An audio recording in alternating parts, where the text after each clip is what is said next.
Libra, hello there, my beautiful friends. We're going to do your general tarot reading for late December, moving into early January 2026. Thank you so much for joining me today. You know, I appreciate each and every single one of you.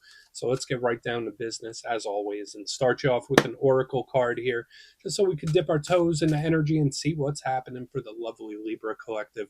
Hope you're all doing fabulous and fantastic, my friends. Let's get it going here. My guide spirit team, talk to me. What do we got for these beautiful Libras? Late December, early January. We are smack dab in the middle of the holiday season, so I hope everyone's doing fantastic, having a great time. But we're going to see what energies, messages, insights we can take a peek at. And we're just going to start it off by looking at this first card real quick.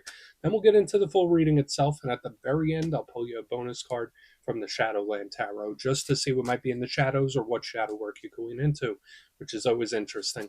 Let's get it going here. Let's rock and see what we got for Libra. Late December, early January, as we switch into a brand new calendar year. All right, I like this. It is a bit of a softer, more nurturing type of energy. When I say it, it's great for potential, blessings, abundance. It does remind me of the Empress. So I really do like leading off with this energy quite a bit. Now, every card has multiple sides to it, multiple facets, and this one is the same. But before we fully dive into that, if you're new here, I'll be speaking about the December subscriber surprise towards the end, so you might want to check that out. And also, if you could kindly illuminate that like button by tapping it right on its third eye, you know, I'd greatly appreciate it. But enough of the promo, back into the reading. Let's talk more in depth about it. So as you can see, we have this beautiful divine feminine figure holding that baby, kind of snuggling up to it. So I think of motherhood, I think of mother figures, I think of loving, nurturing type of energy. So it reminds me of the Empress. Like, it gives me that Empress archetype, which is one of your power cards, right? We're not just talking about gender and stuff like that. Now, the good thing about this, it, to me, aside from the blessings and abundance, this is a great card for potential. This is a great card for manifestation, creating new things and bringing things towards you. So for a lot of Libras, you might have a certain magnetism about things you're creating and bringing in, which is really great. This can also speak about actual show of affection or needing affection. So if you're the soft, cuddly type and you need some hugs, I'll give you a big internet bear hug, but maybe that's something you need. Maybe someone you're connected to needs a big old hug or some affection. Nothing wrong with that. But the energy, the only downside, aside from potentially missing some affection, is that sometimes it might feel a little cornered or smothered. And we're not going to hyper focus on that. There's much more good. But watch out for feeling cornered, smothered, cabin fever type of energy. So we're just going to let her chill right there. Let's get into tarot. And yeah, I always say that first card doesn't make or break the reading. It's just a little footnote. So let's get you 3 tarot cards in the upright. Then we'll get into that intuitive juiciness. Shuffle it up one time here for Libra. What's happening late December, early January? And while we get this deck shuffled up and ready to go, let's talk about last week's reading. It was titled An Emotional Warning. And to me, the reason it was titled that is it didn't feel as balanced as Libra energy normally feels when I read it. It was very much up and down. So for some Libras, it may have been like that this past week, where it's like some moments, awesome, great storybook. Of others might have been the complete and total opposite, a little down, a little up, a little down. And life is like that sometimes, right? It's more about the middle path. I just wasn't a big fan of the emotional extremes I was feeling for you. So hopefully everyone's cool, but we're going to see what shows up this week. As you know, energy is very fluid, never set in stone. So only take this how it hits for you, because we could be seeing your vibe or somebody else, right? Let's get it going. 3 cards for Libra, late December, early January. Thank you. Okay, Nine of Pentacles, sturdy. I feel like I saw this in the same spot in the Sag reading, and I normally like the Nine of Pentacles point blank period, but I usually like to start a reading off with an action card, and this is not that. It's a very firm energy to start with. Let's get a couple more. Let's get a couple more here. Oh, okay. 5 of Pentacles, big focus on this Pentacle energy that we are definitely going to need to lean into as we move along. Let's get one more. Okay. Oh, all right. So you're going to have a bonus. The next card that popped out is the 7 of Swords. That's something we definitely want to keep a very close eye on, that's for sure. And then, boom, talk about the Empress. We saw her in the very first Oracle card. She is also here. So let's go through. I'll give you some of the classical meanings and archetypes. Then we'll get into that juicy, intuitive stuff. But at first look, first glance, I always like to look at the elements first, and you are very much earth heavy this week, which isn't a bad thing. It could be very good. Now, with the Nine of Pentacles, Five of Pentacles, and this earthy type of vibe, I would say earth to me could represent our sense or feelings of security in its most positive sense. So it's like I'm feeling nice, secure, balanced, everything's good, everything's stable. It could represent work, it could represent business, career, finances, investments, all that material world stuff. So for some Libras, maybe you're in pentacle mode for whatever reason. Maybe you're focused on the cheddar cheese, so to speak, with all these pentacles. It could also be home and family and the world that we live in. So like it's a big brush that we're stroking with here. But the downside to a lot of earth energy is it could feel a little stuck, right? It could feel like it's not really moving, it's not really progressing. Sometimes it could be a little dry, a little boring. So we want to keep a close eye on this. On the back end, we have swords. That's your power element right there. Swords are air. So the logical mind, it's very pragmatic. It can represent planning and strategy, big communication. So we have a nice mixture of stuff. And then we got your powerful Venus energy showing up on the back. So I want to see how all this plays together. Let's go through and start building this out piece by piece. Position number one, Nine of Pentacles. Now you see her there. She looks super happy. And normally that is a great card. It really is. She's standing there in her garden. She's got a little pet bird on her hand, and she just seems happy and content. I like it. It's huge for blessing. So notice we keep getting this blessing word with the double Empress and now her wins, victories. It's stable. A big thing with the Nine of Pentacles is its feelings of independence. That's not a card that normally asks for help. And we'll get into that when we get to the challenges. But this is like lone wolf. I got this. I'll do this on my own. Not much teamwork going on when we have the Nine of Pentacles. But I love it for the wins and the stability. Sometimes it can represent something that's good, but could be better. That's another vibe. But the big downside to the Nine of Pentacles, it could be very set in stone, very firm in its place. This is what it is, and that's what it'll always be.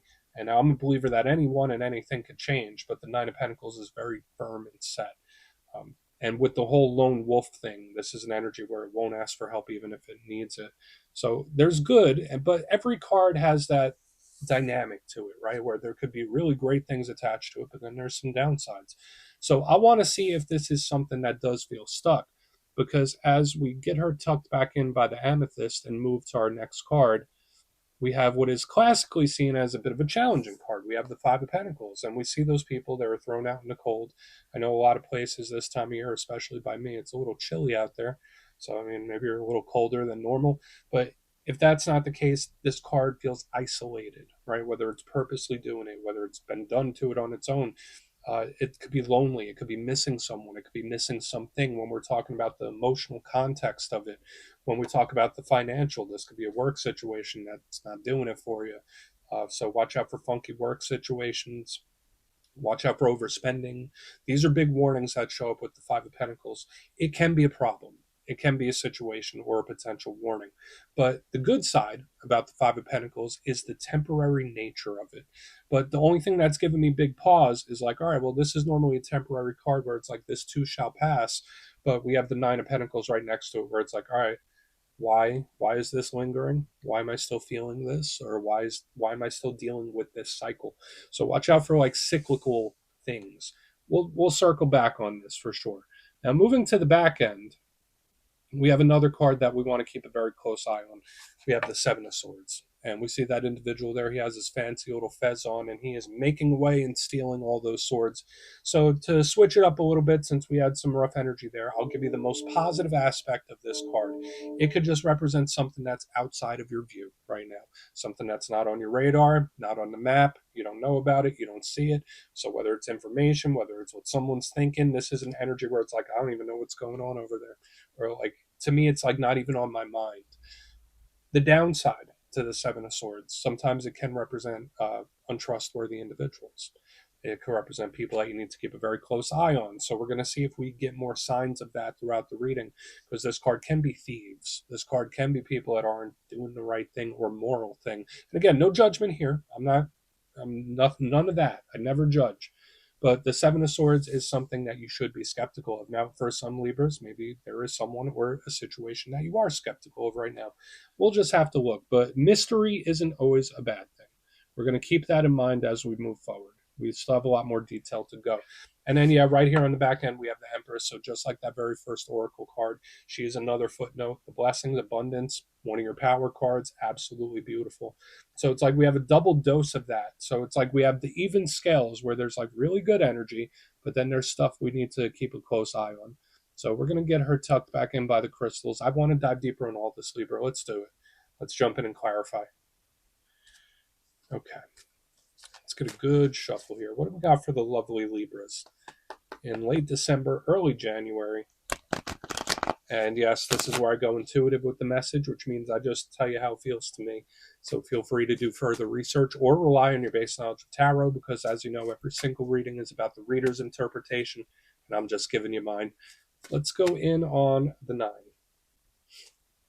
And yeah, if you're a reader yourself, please feel free to play along. That's why the box is here. If you're feeling any messages you want to give to Libra, you could drop it in the comments. I don't mind at all. Okay, 9 of Pentacles, please. Thank you. Okay. It's like I'm looking for clues. I'm waiting on something to come back. It's like I'm waiting on something to come back, Libra. All right, so 6 of Cups in reverse. Now, for some of you, the 6 of Cups is a card that I really do link to the past. Yes, it can represent soul ties, soul connections. When I see it in reverse, underneath the 9 of Pentacles, this could be an energy. I don't want to get into hyper specifics because this isn't a personal reading. Normally, this is something I see when like soul ties might be in separation, but we're not going to ride that wave too much. Just a little nugget for some of you. Yeah, it's like a soul tie and separation. But aside from that, if we don't have to focus only on the romantic aspect, this is one of my cards of memories, right? It's one of my cards of reminiscing, thinking about the past.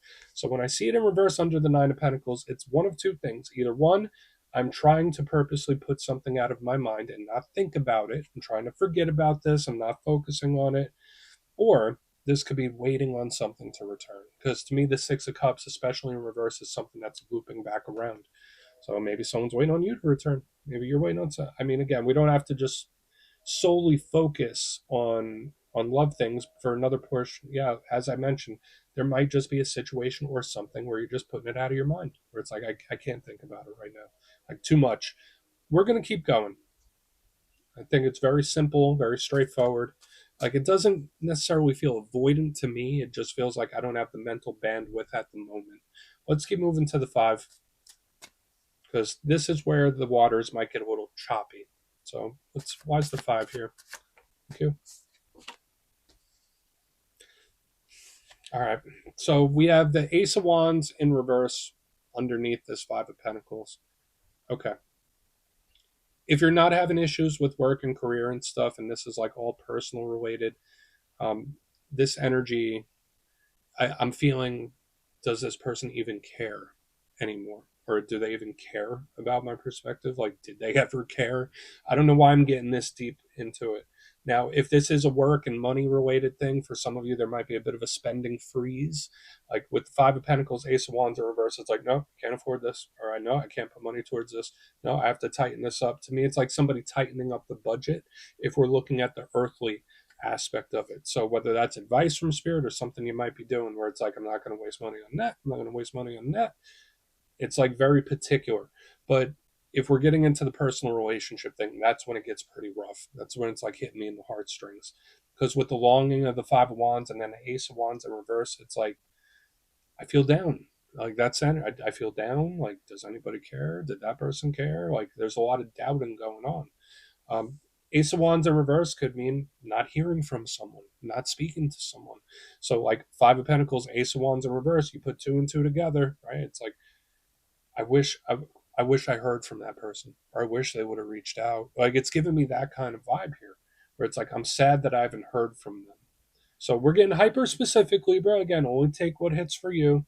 That might not be the case for you whatsoever. But let's see what's up with the 7 of Swords. This could be how someone else is feeling. This doesn't necessarily have to be you. But there's like an anticipation. It's like I'm anticipating, I'm waiting. It's like I feel deflated. What's going on the 7 of Swords? We'll see what the 7 has, then we'll do a quick recap before we get into the shadow. So why is the 7 of Swords here? Yeah. Okay. So it goes from like feeling like this energy doesn't care to this energy cares too much. So that's so odd how that shows through. Now, I like the determination. I like the grit. I like the double sevens. This is a really good thing. But it just intensifies super, super quick. Like it just like comes in out of nowhere and it's just like super intense. And it's like, all right, that was a lot real quick. So watch out for any communications because now I'm getting that, especially next to the Ace of Wands. We go from like this, and then this energy is like all over me. It's like just coming in, coming in, coming in. Now the Seven of Wands is sometimes a test, sometimes where we might be going through a tough situation. But I just can't help but let go where, like, seeing this talk, this communication that comes in where it's like everything at once, where it's like we're making up for lost time. So watch out for anyone you may not have heard from in a while where it's like they return or they pop in and then it's just like a lot. This to me feels like it could be an explosive talk or a message. So whether it comes in out of the blue, like when you're not expecting it, or it's just a lot all at once. There's like explosive energy around communication, especially with the double sevens here. Because remember, sevens do indicate action. So it doesn't feel like an argument. I'm not going to say that, but it gets so intense so quickly. So watch out for anyone that is emitting that type of energy. Let's go through and do a quick recap, then we'll get into the shadow. There were some hyper specifics here this week, so again, only take what hits for you. But if you kindly look in the box, position number one, we got the Nine of Pentacles with the Six of Cups in reverse. Now, to me, it either felt like trying to put something out of my mind, where it's like I'm not going to think about it, I'm not going to focus on it, I don't have the mental bandwidth for it, I'll circle back. For another portion of you, there's like an anticipation or waiting on something to pop back up. So I'm not sure if that was you or somebody else, where it's like I'm waiting on this energy to come back around. I'm waiting to see what happens. And I also did get the soul tie separation thing. In the center, we have the Five of Pentacles with the Ace of Wands in reverse. Feels very deflated.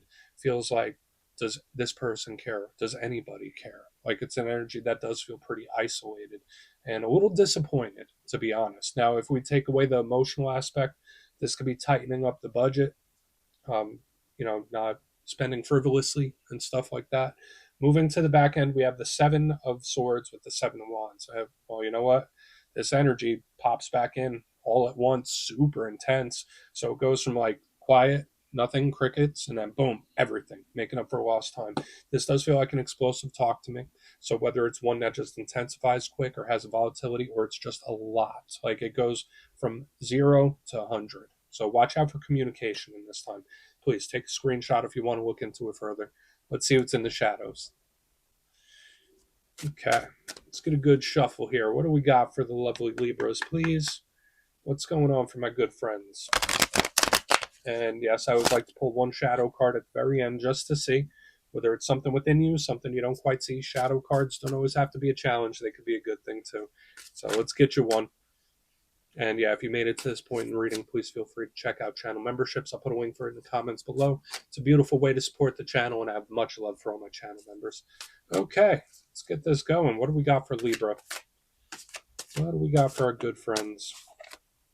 Okay, Queen of Swords. So your power cards keep showing up in all the footnotes of the reading, because with the Empress figure in the very beginning, the Empress here, now we have the Queen of Swords. That's another Libra power energy right here. Now the good thing about the Queen of Swords, she's logical, she's pragmatic, she's extremely intelligent, she's very honest. So I like that in your energy. So for a lot of you, seeing things clearly, that's a strength. But the downside to the Queen of Swords, sometimes she could be dismissive, sometimes she could be mean, sometimes she can be aggressive. And when I see this energy that I'm picking up here, I'm not sure if you feel like giving someone a piece of your mind or vice versa, but the Queen of Swords can sometimes be a little bit cold. If there is someone that is acting detached, I wouldn't say they are, judging from what this reading is, because the Queen of Swords, sometimes she could cut things off, cut things away. So they might pretend like they are, but I don't think they really are. We're just going to let her chill out right there. Just try not to be mean. We're going to let her hang out. Libra, that's what I have for you this week. Don't click away just yet, though. I'm going to give you the details of the December subscriber surprise. If you would like further clarification on your situation, you can book a personal reading with me at my website, mastermetaphysics.com. My December schedule is live right now, and the spots go quick, so go check it out, see what's available if you want to have a chat with me. But for the December subscriber surprise, I'm giving away 3 copies of one of my favorite decks for all skill levels, the Gilded Tarot Royale. So if you'd like to get your name in for this, it's 2 simple things, as always, my friends. First, you must be subscribed, and second, let me know down in the comments, out of all the tarot cards, which one do you resonate with most? When you see it in a reading, it's like, yeah, that's me. Put your answer in the comments. You'll be entered to win. And at the end of the month, the winners will be announced in the community tab. As always, my friends, much love, and I'll see you soon.